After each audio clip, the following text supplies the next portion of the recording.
लोकसभा चुनाव में आरोप प्रत्यारोप का दौर जारी है। इसी कड़ी में जहानाबाद में एक निजी हॉल में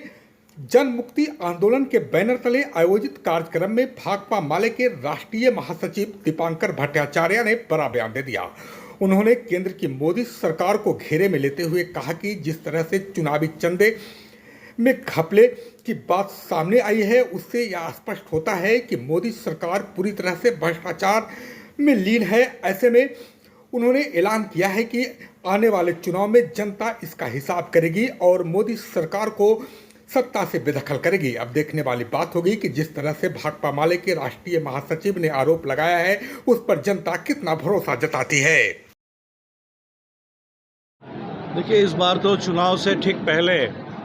सुप्रीम कोर्ट ने बहुत बड़ा फैसला दिया। देश के लिए बहुत ज़रूरी फैसला था कि चुनावी चंदा, इसके लिए मोदी जी ने जो इलेक्टोरल बॉन्ड स्कीम चालू किया था, ये पूरी तरह से संविधान विरोधी, भ्रष्टाचार को कानून बना देने की कोशिश की गई थी। तो और उस भ्रष्टाचार को कानूनी दर्जा देने की जो कोशिश थी, इसको सुप्रीम कोर्ट ने रोका और इससे देश को ये जानकारी मिली कि किस तरह से इस देश के अंदर ये चुनावी चंदे का धंधा मोदी सरकार चला रही थी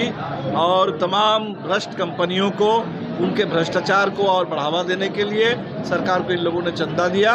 और कुछ कंपनियों को तो दबाव डाल करके उनसे चंदा वसूल किया गया। तो हमें लगता है कि सुप्रीम कोर्ट ने आधा काम कर दिया,